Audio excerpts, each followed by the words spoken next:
على من يشاء والله على كل شيء قدير. ما أفاء الله على رسوله من أهل القرى فلله وللرسول ولذي القربى واليتامى والمساكين وابن السبيل كي لا يكون دولة بين الأغنياء منكم وما آتاكم الرسول فخذوه وما نهاكم عنه فانتهوا واتقوا الله إن الله شديد العقاب. للفقراء المهاجرين الذين أخرجوا من ديارهم وأموالهم يبتغون فضلا من الله ورضوانا وينصرون الله ورسوله أولئك هم الصادقون. والذين تبوأوا الدار والإيمان من قبلهم يحبون من هاجر إليهم ولا يجدون في صدورهم حاجة مما أوتوا ويؤثرون على أنفسهم ولو كان بهم خصاصة ومن يوق شح نفسه فأولئك هم المفلحون. والذين جاءوا من بعدهم يقولون ربنا اغفر لنا ولإخواننا الذين سبقونا بالإيمان ولا تجعل في قلوبنا غلا للذين آمنوا ربنا إنك رؤوف رحيم. صدق الله العلي العظيم. وما أفاء الله على رسوله منهم كما أوجبتم عليه من خير ولا ركاب. اور جو مال کو لوٹا دیا اللہ نے اپنے رسول پر ان سے سو تم نے نہیں دوڑائے ان پر گھوڑے اور نہ اونٹ ولکن اللہ یسلط رسولہ علی من یشاء لیکن اللہ غلبہ دیتا ہے اپنے رسولوں کو جس پر چاہے. واللہ علی کل شیء قدیر اور اللہ سب کچھ کر سکتا ہے. ما افاء اللہ علی رسولہ من اہل القرى جو مال لوٹایا اللہ نے اپنے رسول پر بستیوں والوں سے فللہ وللرسول ولذی القربى والیتامى والمساکین وابن السبیل سو اللہ کے واسطے اور رسول کے اور قرابت والے کے اور یتیموں کے اور محتاجوں کے اور مسافر کے کئی لا یکون دولة بین الاغنیاء منکم تاکہ نہ آئے لینے دینے میں دولت مندوں کے تم میں سے وما آتاکم رسول فخذوہ اور جو دے تم کو رسول سو لے لو وما نہاکم عنہ فانتہوا اور جس سے منع کرے سو چھوڑ دو. واتقوا اللہ اور ڈرتے رہو اللہ سے ان اللہ شدید العقاب بے شک اللہ کا عذاب سخت ہے.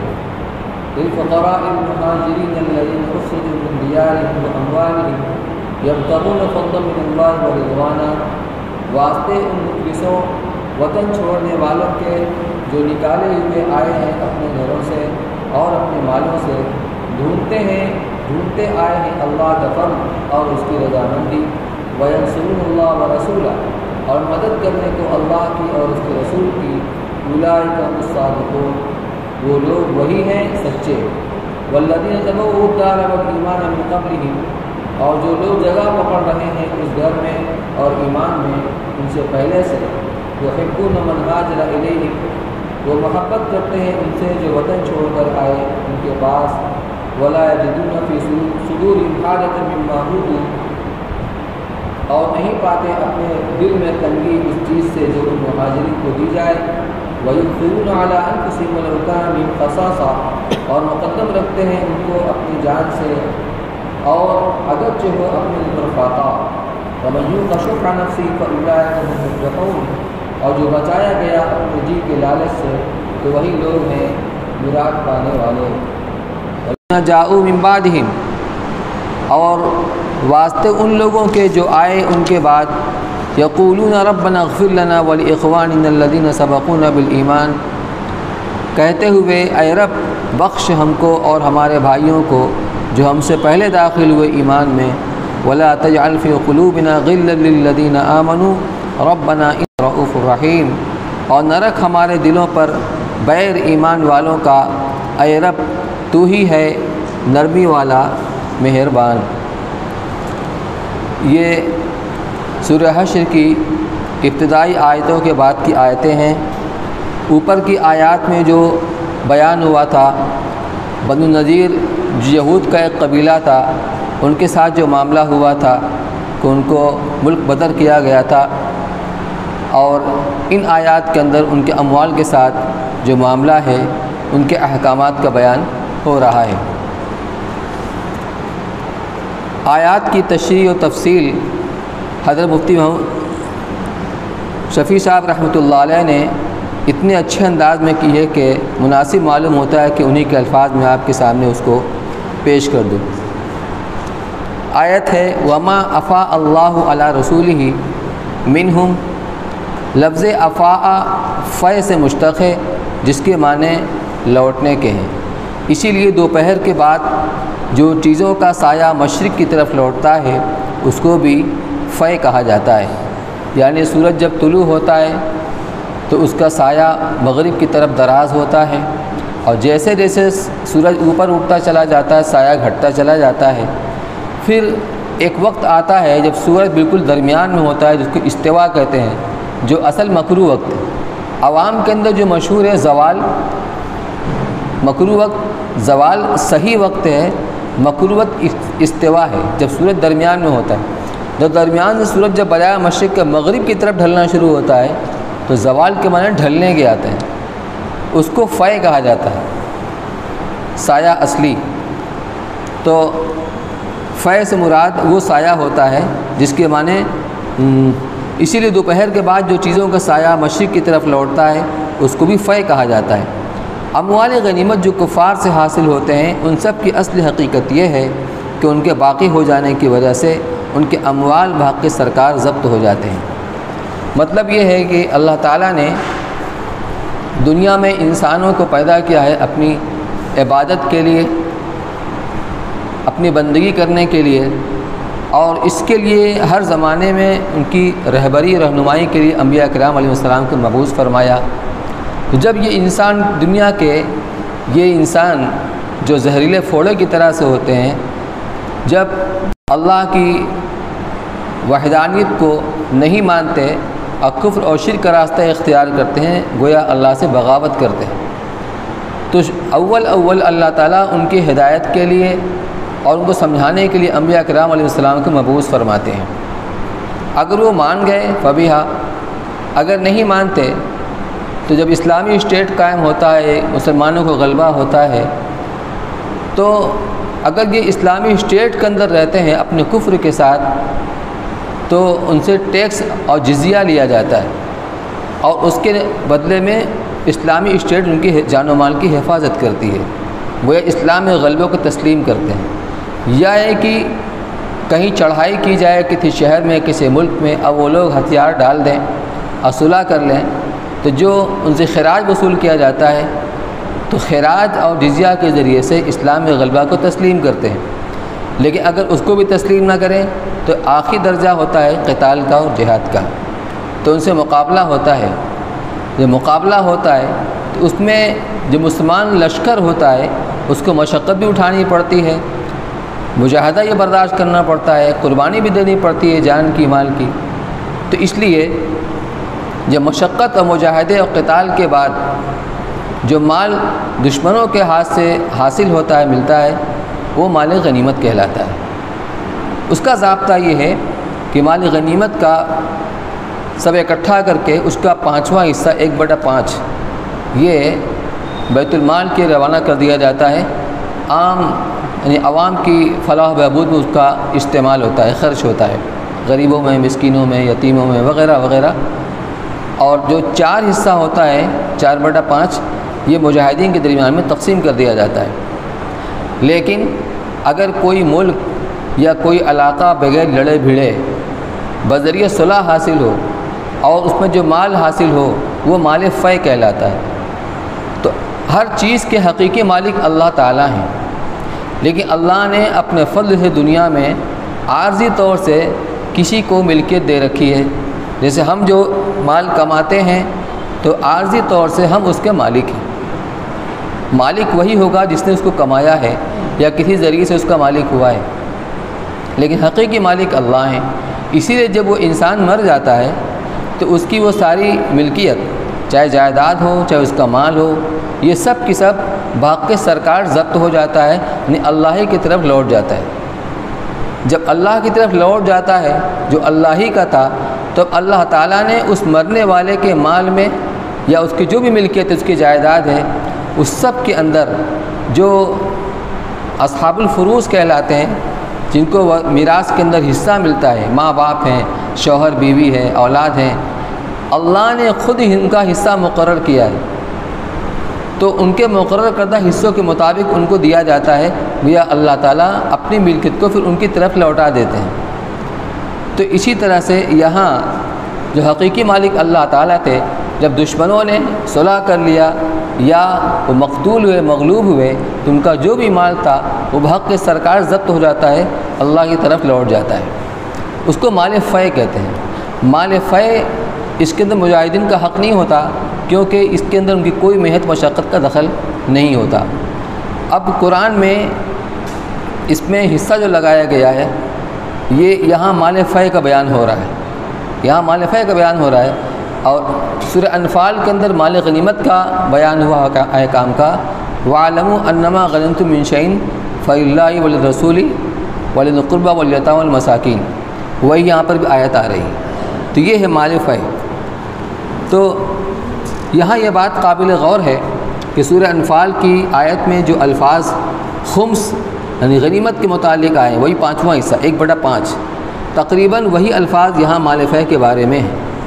تو یہاں تو کوئی پورا کہ پورا، کیونکہ مجاہدین کی کوئی محنت اس کے اندر نہیں ہوئی، اور یہ بیان چل رہا ہے بنو نذیر کا اور دوسرے قبائل کا۔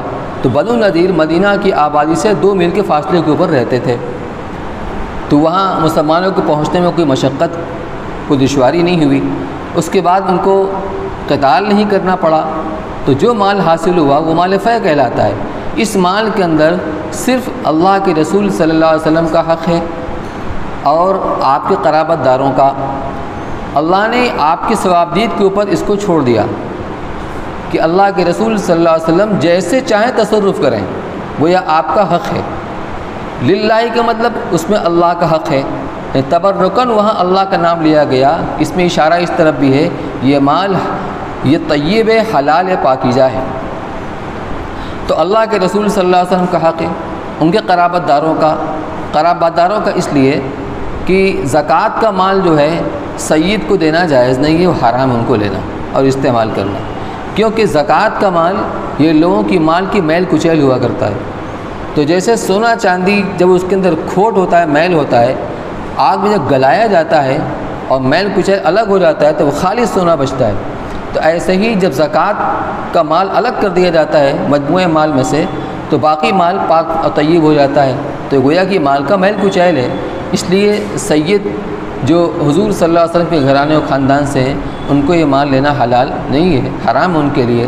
تو اس لیے یہاں خاص طور سے ان کو ذکر کیا گیا، اور اس لیے بھی کہ حضور صلی اللہ علیہ وسلم کے رشتہ دار جو اگرچہ مسلمان نہیں بھی ہوئے تھے تو بھی آپ کا ساتھ دیتے تھے اور آپ کے اوپر مال خرچ کرتے تھے۔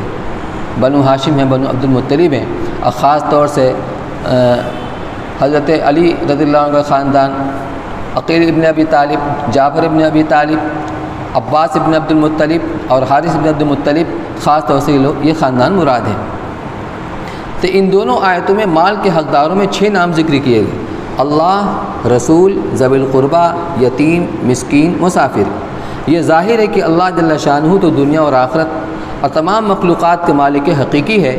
اس کا نام مبارک تو حصوں کے بیان میں محض تبرکن اس فائدے کے لیے ہے کہ اس سے اس مال کی شرافت و فضیلت اور حلال و طیب ہونے کی طرف اشارہ ہو جائے۔ اللہ جل شانہ کا نام ذکر کرنے سے اس مال کی فضیلت و شرافت کی طرف اشارہ کس طرح ہوا، اس کا تفصیلی بیان سورہ انفال کی تفسیر میں ہو چکا ہے، جس کا حاصل یہ ہے کہ اللہ تعالیٰ نے انبیاء علیہ السلام کے لیے مال صدقہ جو مسلمانوں سے حاصل ہوئے وہ بھی حلال نہیں، فرمایا مال غنیمت اور فے جو کافروں سے حاصل ہو اس پر یہ شبہ ہو سکتا تھا کہ رسول اللہ صلی اللہ علیہ وسلم کے لیے کیسے حلال ہوا، یعنی زکوٰۃ کا مال جب حلال نہیں ہوا تو یہ کیسے حلال ہو گیا۔ اس شبہ کا ازالہ اللہ جل شانہ کا نام اس جگہ ذکر کر کے اس طرح کیا گیا کہ در حقیقت ہر چیز کا مالک اللہ تعالیٰ ہے۔ اس نے اپنے فضل سے ایک خاص قانون کے تحت انسانوں کو حق کی ملکیت دیا ہے، لیکن جو انسان باغی ہو جائیں ان کو صحیح راستے پر لانے کے لیے اول تو انبیاء علیہ السلام اور آسمانی ہدایات بھیجی گئیں، جو ان سے بھی متاثر نہیں ہوئے ان کو یہ حق دیا گیا کہ کم از کم اسلامی قانون کی اطاعت قبول کر لیں اور مقررہ جزیہ و خراج اپنے مال میں سے حکومت کو ادا کیا کریں۔ جن لوگوں نے اس سے بھی بغاوت کی ان کے مقابلے میں جہاد و قتال کا حکم ہو گیا، جس کا حاصل یہ ہے کہ ان کی جان اور مال قابل احترام نہیں، ان کے اموال بحق حکومت الہیہ ضبط ہو گئے، اور بذریعہ جہاد و قتال جو مال ان سے حاصل ہوا وہ کسی انسان کی ذاتی ملکیت نہیں رہا بلکہ براہ راست اللہ تعالیٰ کے ملک میں واپس ہو گیا۔ اور لفظ فے میں اس مفہوم کی طرف اشارہ بھی ہے کہ اس کے اصل معنی لوٹنے ہی کے ہیں۔ اس مال کو فے اس لیے کہا گیا کہ اصل مالک حقیقی اللہ کی ملکیت کی طرف لوٹ گیا، اب اس میں کسی انسانی ملکیت کا کوئی دخل نہیں۔ تو جس طرح زکوٰۃ یہ مال کا میل کچیل تھا، یہ ایسا نہیں بلکہ بالکل طیب اور پاکیزہ مال ہے۔ اس کے بعد جن مستحقین کو اس میں کوئی حصہ دیا جائے گا یہ براہ راست اللہ تعالیٰ کی طرف سے ہوگا، اس لیے ایسا ہی حلال طیب ہوگا جیسے پانی خود اگنے والی گھاس، یعنی کہیں سے پانی حاصل ہو اس میں کسی کا حق نہیں ہوتا، ساری مخلوق کے لیے وہ واہ ہوا کرتا ہے۔ بورنگ سے پانی نکال لیں، کنویں سے پانی نکال لیں، نہر سے پانی نکال لیں، اسی طرح خضرو گھاس اگنے والی وہ کسی کی ملکیت نہیں ہوتی، کوئی بھی اس سے فائدہ اٹھا سکتا ہے، اسی طرح یہ حلال و طیب ہے۔ خلاصہ یہ ہے کہ اللہ تعالیٰ کا نام اس جگہ ذکر کرنے سے اشارہ اس طرف ہے کہ سارا مال دراصل اللہ کا ہے، اس کی طرف سے مستحقین کو دیا جاتا ہے، یہ کسی کے صدقہ و خیرات نہیں۔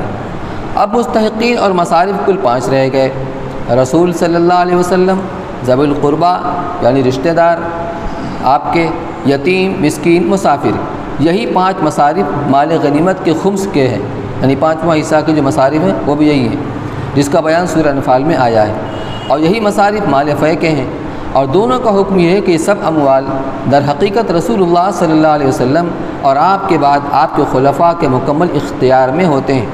وہ چاہیں تو ان سب اموال کو عام مسلمانوں کے مفاد کے لیے روک لیں اور بیت المال میں جمع کر دیں، کسی کو کچھ نہ دیں، اور چاہے تقسیم کر دیں، البتہ تقسیم کیے جائیں تو ان 5 قسموں میں دائر رہیں گے، یعنی ان کے باہر نہیں جا سکتے۔ تقسیم کریں گے تو انہی کو جو غریب ہوں گے، مسکین ہوں گے، مسافر ہوں گے۔ خلفائے راشدین اور دوسرے صحابہ کرام کے تعامل سے ثابت ہوا کہ حضرت صلی اللہ علیہ وسلم کے زمانے میں تو مال فے آپ کے اختیار میں تھا، آپ کی ثوابدید کے مطابق صرف کیا جاتا تھا، آپ کے بعد آپ کے خلفاء کے اختیار اور ثوابدید پر رہا۔ پھر رسول اللہ صلی اللہ علیہ وسلم کا جو حصہ اس مال میں رکھا گیا تھا وہ آپ کی وفات کے بعد ختم ہو گیا۔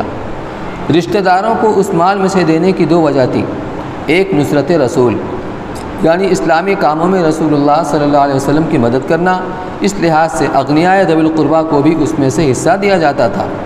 دوسری یہ کہ رسول اللہ صلی اللہ علیہ وسلم کے ذوی القربہ پر مال صدقہ حرام کر دیا گیا ہے، تو ان کے فقراء و مساکین کو صدقہ کے بدلے میں مال فے سے حصہ دیا جاتا تھا۔ رسول اللہ صلی اللہ علیہ وسلم کی وفات کے بعد نصرت و امداد کا سلسلہ ختم ہو گیا تو یہ وجہ باقی نہ رہی، اس لیے اغنیاء ذوی القربہ کا حصہ بھی حصہ رسول کی طرح ختم ہو گیا، یعنی جب رسول اللہ صلی اللہ علیہ وسلم کا وصال ہو گیا تو اب آپ کا حصہ ختم۔ پھر جو آپ کے رشتہ داروں میں جو مالدار تھے ان کا حصہ بھی ختم ہو گیا، ہاں البتہ وہ جو ابھی بھی اس کے ضمن میں آتے ہیں، فقیر کے ضمن میں، مسکین کے ضمن میں، ان کو ان کا حصہ دیا جا سکتا ہے۔ اس کی علت کیا بتائی قرآن نے؟ کئی لا یکون دولۃ بین الاغنیاء منکم، اللہ نے یہ حصہ اس لیے مقرر کر دیا تاکہ یہ تمہارے مالداروں کے درمیان میں گردش کرنے والا مال نہ ہو جائے۔ زمانہ جاہلیت میں اس طرح کے حالات کے اندر جو مال حاصل ہوتا تھا، جو بااثر لوگ ہوتے تھے اور جو مالدار لوگ ہوتے تھے وہ اس کو ہتھیار لیا کرتے تھے، غریبوں کو ہاتھ کچھ نہیں لگتا تھا۔ تو اللہ نے فرمایا کہ تاکہ یہ مال تمہارے مالداروں اور تونگروں میں گردش کرنے والی دولت نہ بن جائے۔ اس میں اشارہ اس رسم جاہلیت کو مٹانے کی طرف ہے جس میں اس طرح کے تمام اموال پر رئیس خود قابض و مالک ہو جاتا تھا، غریبوں مسکینوں کا حق غریبوں مسکینوں کے حق کا اس میں کوئی حصہ نہ رہتا۔ اب اس میں ایک نقطہ یہ بیان کیا گیا ہے کہ دولت اگر زیادہ سے زیادہ ہاتھوں میں گردش کرتی رہتی ہے تو عوام الناس کے اندر خوشحالی آتی ہے، ہر ایک اس سے منتفع ہوتا ہے۔ لیکن اگر وہ دولت چند ہاتھوں کے اندر آ جائے، جو آج یہود کا مزاج ہے، اور آپ کے اس ملک کے اندر جو بڑی بڑی کمپنیوں کے مالک ان کا مزاج ہے، تو پھر عوام الناس پریشان ہو جاتی ہے۔ قدرت جو نظام بنایا ہے دنیا میں، اب سے کچھ سال پہلے دو نظام چلتا تھا، ایک کمیونزم اور ایک سوشلزم، یہ بولتے ہیں نا۔ تو کمیونزم کا مطلب یہ ہوتا ہے کہ کسی کا اپنے مال پر بھی حق نہیں، کام سب کریں گے، محنت سب کریں گے، حکومت جس کو جتنا چاہیے اتنا دے گی، جو روس کے اندر نافذ تھا۔ اللہ نے اس کو توڑ دیا۔ یہ کیپٹلزم، سوشلزم نے کیپٹلزم کا خلاصہ اور حاصل یہ ہے کہ جو مال کمائے گا وہی اس کا مالک ہوگا، لیکن اس میں سودی جو کاروبار ہوتا تھا اس کا نقصان بھی ہوتا تھا۔ تو نہ یہ قرآن کی مزاج کے مطابق، نہ یہ قرآن کے مزاج کے مطابق، اس کی تشریح کر رہے ہیں کہ حق تعالیٰ رب العالمین سارے عالموں کا رب ہے، تو سب کی فلاح و بہبود اس کے سامنے ہے۔ اس کی مخلوق ہونے کی حیثیت سے انسانی ضروریات میں تمام انسانوں کا یکساں حق ہے، اس میں مومن و کافر کا بھی فرق نہیں کیا گیا۔ خاندانی اور طبقاتی امیر و غریب کا کیا امتیاز ہوتا؟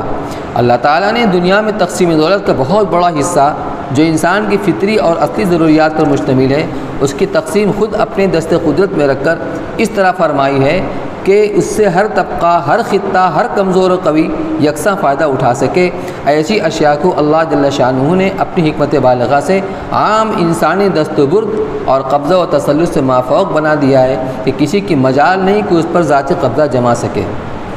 جو انسانی ضرورت کی چیزیں، جیسے ہوا، جس طرح ایک مالدار کو ہوا ملتی ہے، غریب کو بھی ملتی ہے، شہر والوں کو بھی ملتی ہے، دیہات والوں کو بھی ملتی ہے، بلکہ دیہات والوں کو تو اور خالص ملتی ہے۔ تو اس میں کسی کا کوئی تسلط، کوئی قبضہ نہیں۔ ایسی فضا، ہم سانس لے رہے ہیں، فضا کے اندر کسی کو حق نہیں ہے اس کے اوپر قبضہ کرنے کا، نہ وہ کر سکتا ہے۔ تو ہر اللہ کا بندہ، مسلمان ہو، کافر ہو، کوئی بھی ہو، جانور ہو، سب اس سے فائدہ اٹھا رہے ہیں۔ آفتاب، سورج کی جو کرنیں ہیں، اس سے مختلف طریقے سے استفادہ کیا جاتا ہے، جو جس طرح چاہتا ہے اپنی صلاحیت کے مطابق اس سے فائدہ حاصل کرتا ہے، کوئی اس کے اوپر قبضہ تسلط نہیں کر سکتا۔ مہتاب یعنی چاند کی روشنی، اسی طریقے سے ستاروں کی روشنی، فضا میں پیدا ہونے والے بادل، ان کی بارش، یہ چیزیں ایسی ہیں کہ ان کے بغیر انسان تھوڑی دیر بھی زندہ نہیں رہ سکتا۔ ان سب کو قدرت حق سبحانہ و تعالیٰ نے ایسے وقف عام بنا دیا کہ کوئی بڑی سے بڑی حکومت و طاقت اس پر قبضہ نہیں جما سکتی۔ یہ چیزیں اللہ کے مخلوق کو ہر جگہ یکساں ملتی ہیں۔ یہ اللہ تعالیٰ کا یہ محکمانہ یہ نظام ہے، حکیمانہ۔ اشیاء ضرورت کی دوسری قسم زمین سے نکلنے والا پانی اور کھانے کی چیزیں ہیں۔ یہ اگرچہ اتنی عام نہیں، مگر اسلامی قانون میں پہاڑوں اور غیر آباد جنگلوں اور قدرتی چشموں کو وقف عام چھوڑ کر ایک خاص قانون کے تحت خاص انسانوں کو زمین کے بعض حصوں پر جائز حق ملکیت بھی دیا جاتا ہے، اور ناجائز قبضہ و تسلط جمانے والے پر بھی زمین پر قبضہ جما لیتے ہیں۔ لیکن قدرتی طور پر زمین کے فوائد کوئی بڑا سرمایہ دار بھی بغیر غریبوں، کسانوں، مزدوروں کے ساتھ یہ حاصل نہیں کر سکتا۔ یعنی یہ تو ہو سکتا ہے کہ کچھ دبنگ قسم کے لوگ، جیسے مافیا جو بولتا ہے نا، کہ زمین پر زبردستی قبضہ کر لیں، زبردستی اونے پونے خرید لیں، یہ تو ہو سکتا ہے۔ لیکن اس زمین کا جو فائدہ ہے، اس سے کھیتی کرنا اور اس سے پیداوار کو حاصل کرنا، بغیر غریبوں کو، مزدوروں کے ملائے وہ یہ کام انجام نہیں دے سکتے، تو کسی نہ کسی درجے میں ان کو بھی اس کا فائدہ حاصل ہوتا ہے۔ تیسری قسم سونا، چاندی، روپیہ، پیسہ ہے، جو اصلی اور فطری ضروریات میں داخل نہیں، مگر حق تعالیٰ نے اس کو تمام ضروریات کے تحصیل کا ذریعہ بنا دیا ہے۔ کہ سونا، چاندی یہ آج کے زمانے میں کرنسی ہے، اس سے ضرورتیں تو پوری ہوتی ہیں، لیکن بذات خود ان کے اندر ضرورت پوری کرنے کا کوئی چیز نہیں ہے۔ جیسے آدمی کو بھوک لگے تو نوٹ کھا کے اس کی بھوک نہیں مٹے گی، پیاس لگے تو نوٹ کھا کے اس کی پیاس نہیں بجھے گی، ذریعہ ہے۔ اور یہ معادن سے نکالنے کے بعد، یعنی کان سے نکالنے کے بعد خاص قانون کے تحت نکالنے والوں کی ملکیت ہو جاتا ہے، اور ان سے ان کی ملکیت مختلف طریقوں پر دوسروں کی طرف منتقل ہوتی رہتی ہے۔ اور اگر اس کی گردش پورے انسانوں میں خاطر خواہ ہوتی رہے تو کوئی انسان بھوکا ننگا نہیں رہ سکتا۔ تو جتنا کاروبار بڑھے گا اوپر سے لے کے نیچے تک، تو جتنے لوگ کاروبار کرنے شریک ہوں گے سب کو اس کا نفع ہوگا. تو جتنے ہاتھوں میں یہ دولت گردش کرتی رہے گی اتنی خوشحالی آئے گی. لیکن جب چند ہاتھوں میں سمٹ جائے گی تو پھر بدحالی کا انسان شکار ہوگا. مگر ہوتا یہ ہے کہ مال سے صرف خود ہی فائدہ اٹھائے، دوسروں تک اس کا فائدہ نہ پہنچے. اس بخل و حرص نے دنیا میں اقتناز دولت اور سرمایہ پرستی کے پرانے اور نئے بہت سے طریقے ایجاد کرائے، جن کے ذریعے اس دولت کی گردش صرف سرمایہ داروں اور بڑے لوگوں کے ہاتھوں تک محدود ہو کر رہ گئی. عام غریب مساکین محروم کر دیے گئے، جس کے رد عمل نے دنیا میں کمیونزم اور سوشلزم جیسے نامعقول طریقے ایجاد کیے. اسلامی قانون نے ایک طرف تو شخصی ملکیت کا اتنا احترام کیا کہ ایک شخص کے مال کو اس کی جان کے برابر اور جان کو بیت اللہ کی حرمت کے برابر قرار دیا. اس پر کسی کے ناجائز تصرف کو شدت سے روکا.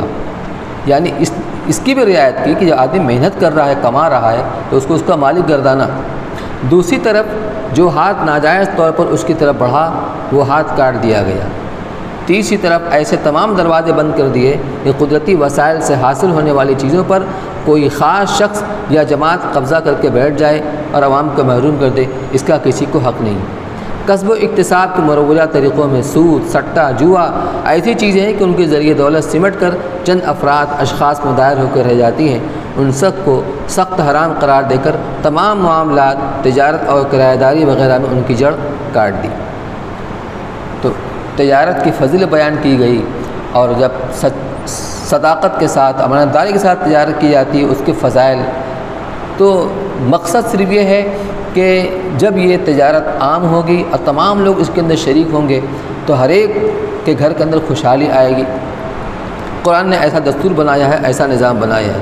تو یہ طریقہ تو کسب و اکتساب کے عام مروجہ طریقوں میں اقتناز دولت سے بچانے کا اختیار کیا. دوسرا طریقہ دولت حاصل ہونے کا جنگ و جہاد. ایک تو یہ بتایا، اصل جو عربی کے اندر قیمت کو ثمن کہتے ہیں. جب ہم کوئی سامان خریدنے کے لیے جاتے ہیں تو پیسہ دیتے ہیں، کرنسی روپیہ دیتے ہیں، سکہ دیتے ہیں. تو ہر زمانے میں کرنسی کی وجود میں آنے سے پہلے سونے چاندی کا سکہ چلتا تھا، اس کو ہم درہم دینار کہتے ہیں. اصل کرنسی وہی ہے، اصل ثمن وہی ہے، وہ نکلتا تھا کان سے. اور دوسرا طریقہ جو ہے جنگ و جہاد کا ہے. اس سے حاصل ہونے والے اموال میں وہ تقسیم شرعی جاری فرما دی، جس کا ذکر کچھ سورہ انفال میں گزرا ہے اور کچھ اس صورت میں بیان ہوا ہے. کیسے بے بصیرت ہیں وہ لوگ جو اسلام کے اس منصفانہ، عادلانہ اور حکیمانہ نظام کو چھوڑ کر نئے نئے ازموں کو اختیار کر کے امن عالم کو برباد کرتے ہیں. آگے فرمایا ما آتاکم الرسول فخذوہ وما نہاکم عنہ فانتہوا. یعنی جب یہ رسول کا کہ اختیار میں دیا گیا مال فے کو اور غنیمت میں 5ویں حصے کو، رسول جس کے چاہیں اپنے ثوابدید سے دے سکتے ہیں. تو اب رسول صلی اللہ علیہ وسلم جس کو جو دے دے وہ لے لے، مزید کی وہ خواہش نہ کرے. اگرچہ یہاں پر موقع اس کا ہے کہ اس سے مراد وہ مال ہے جو آپ کسی کو دیں، لیکن اس کے عموم کے اندر یہ بات بھی ہے کہ رسول صلی اللہ علیہ وسلم جو حکم تمہیں دے دیں، جو تمہیں طریقہ بتا دیں، جو عمل، جو حکم، جو مسئلہ، بس اسی کے مطابق عمل کرو. اسی لیے قرآن شریعت کے اصولوں کی کتاب کا نام ہے. اس کے اندر ضابطے بیان کیے گئے. اقیم الصلاۃ، نماز قائم کرو. یہ نہیں بتایا گیا کہ ظہر کی کئی رکعت پڑھو، عصر کی کئی رکعت پڑھو، کتنی سنت، کتنی نفل. یہ نہیں، تفصیل وہ حدیث کے اندر ملے گی. ما آتاکم رسول، رسول جو تمہیں بتا دیں، جو حکم تمہیں دے دیں، بس اس کے مطابق عمل کرو. جس سے منع کر دیں اس سے رک جاؤ. یہ آیت اگرچہ مال فے کی تقسیم کے سلسلے میں آئی ہے، اور اس سلسلے کے مناسب اس کا مفہوم یہ ہے کہ مال فے میں اگرچہ اللہ تعالیٰ نے مستحقین کے طبقات بیان کر دیے ہیں، مگر ان میں کس کو اور کتنا دیں اس کی تعین رسول اللہ صلی اللہ علیہ وسلم کے ثوابدید پر رکھی ہے. اس لیے مسلمانوں کو اس آیت میں ہدایت دی گئی کہ جس کو جتنا آپ عطا فرما دیں اس کو راضی ہو کر لے لیں، اور جو نہ دیں اس کے فکر میں نہ پڑیں. آگے اس کو اتقوا اللہ کے حکم سے موقت کر دیا کہ اگر اس معاملے میں کچھ غلط ہیلے بہانے بنا کر زائد وصول کر بھی لیا تو اللہ تعالیٰ کو سب خبر ہے، وہ اس کی سزا دے گا. اس لیے حکم کی مخالفت سے اللہ سے ڈرو. لیکن الفاظ آیت عام ہیں، صرف اموال کے ساتھ مخصوص نہیں بلکہ احکام بھی اس میں داخل ہیں. اس لیے عام انداز میں آیت کا مفہوم یہ ہے کہ جو کوئی حکم یا مال یا اور کوئی چیز آپ کسی کو عطا فرما دیں وہ اس کو لے لینا چاہیے. اور اس کے مطابق عمل کے لیے تیار ہو جانا چاہیے، اور جس چیز سے روک دیں اس سے رکنا چاہیے۔ یہ ابھی آدھی اس کی تفصیلی ہوئی ہے، بقیہ آدھا جو مضمون ہے وہی بہت اہم ہے، انشاءاللہ وہ اگلے جمعہ آپ کے سامنے بیان کیا جائے گا۔ سبحان اللہ و بحمدہ، سبحانک اللہم و بحمدک، نشہد ان لا الہ الا انت، نستغفرک۔